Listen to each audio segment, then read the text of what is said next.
بسم اللہ الرحمن الرحیم۔ روحانی وظائف کے معزز ناظرین کو السلام علیکم۔ 5 جولائی چاند گرہن۔ چاند گرہن اللہ پاک کی نشانیوں میں سے ایک نشانی ہے۔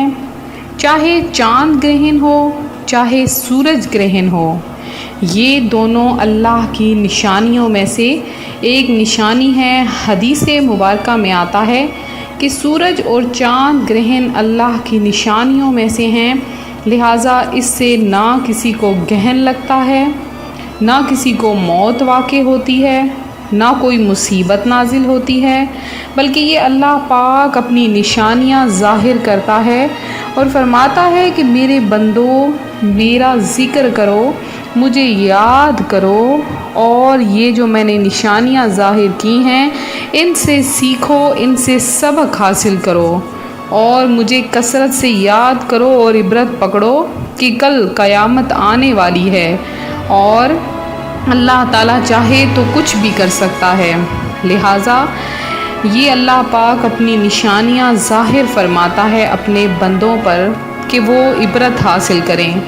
آپ لوگ بھی عبرت حاصل کریں کہ اللہ تعالیٰ نے ان مہینوں میں کبھی چاند گرہن، کبھی سورج گرہن، اور کبھی آندھی، کبھی طوفان اور اس طرح کی مختلف چیزیں، اور کبھی کرونا وائرس، یہ اللہ پاک نے اپنے خاص بندوں کے لیے آزمائش بنائی ہے کہ امت محمدیہ صلی اللہ علیہ وآلہ وسلم توبہ کی طرف لوٹ آئیں، گناہوں سے بچ جائیں، اور ان نشانیوں سے ظاہر ہوتی وہ خاص چیز دیکھ لیں، وہ خاص چیز جان لیں کہ اللہ پاک یہ ساری چیزیں ہم کو کیوں دکھا رہا ہے۔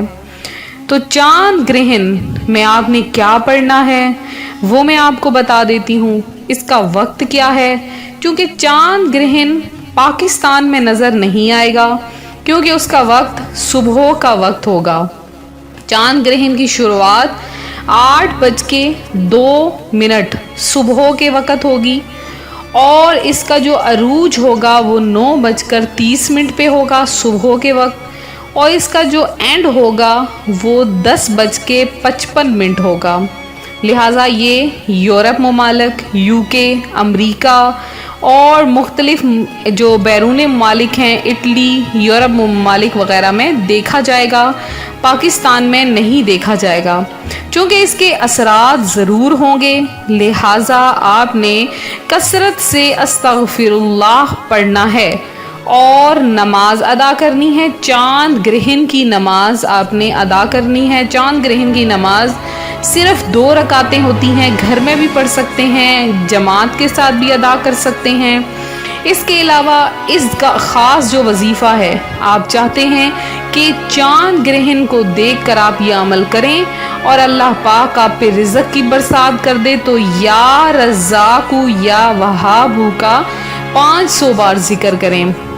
آپ چاہتے ہیں کہ اللہ پاک آپ کو پورا سال مصیبتوں، آفتوں، پریشانیوں سے دور رکھے، ایک بار سورہ یاسین اور یا وہابو یا رحمانو کا 500 بار ورد کریں۔ یا رحمانو یا وہابو، یا رحمانو یا وہابو، اس کا آپ نے کثرت سے ذکر کرنا ہے۔ اور یہ جو میں نے آپ کو وقت بتایا اس پہ کوشش کریں کہ کام کاج کو چھوڑ کر بس استغفر اللہ اور درود پاک کی کثرت کریں۔ اللہ پاک آپ پر، ہم پر رحمتیں نازل فرمائے، برکتیں نازل فرمائے، ہماری پریشانیاں دور کرے۔ اللہ پاک ہمیں مصیبتوں سے دور فرمائے، پریشانیوں سے دور فرمائے، ہمیں ناگہانی آفات سے محفوظ رکھے۔ میرے وہ بہنیں جو کہ حاملہ ہیں اور وہ پریشان ہیں کہ چاند گرہن آنے والا ہے، تو وہ بالکل پریشان ہونا چھوڑ دیں، بالکل بھی گھبرانا چھوڑ دیں۔ چاند گرہن سے کچھ بھی نہیں ہوتا، اور یہ سب لوگوں کے آپ کو بھڑکانے کے اور آپ کو دین سے دور کرنے کے نئے نئے طریقے ہیں، جو آپ کو باتوں کو چکنی چوپڑی باتیں لگا کر پیش کرتے ہیں۔ تو حاملہ عورتوں کو چاند گرہن سے کوئی نقصان نہیں ہوتا۔ بس حدیث مبارکہ ذہن میں رکھیں کہ اللہ پاک صرف اور صرف چاند گرہن کو اپنے آپ کو، اپنی نشانیوں کو ظاہر کرنے کے لیے پیدا کرتا ہے۔ تو آپ لوگ بس استغفر اللہ کا ذکر کریں، درود پاک کا ذکر کریں، نماز ادا کریں۔ اللہ پاک آپ سب کا ہمارا حامی و ناصر ہو، اور اپنی دعاؤں میں ہمیں بھی یاد رکھیں۔ انشاءاللہ عز و جل آپ سب کو بھی خصوصی دعاؤں میں یاد رکھا جائے گا۔ ملتے ہیں اپنے اگلے وظیفے کے ساتھ۔ اپنی دعاؤں میں یاد رکھیے گا، اپنا خیال رکھیے گا۔ فی امان اللہ۔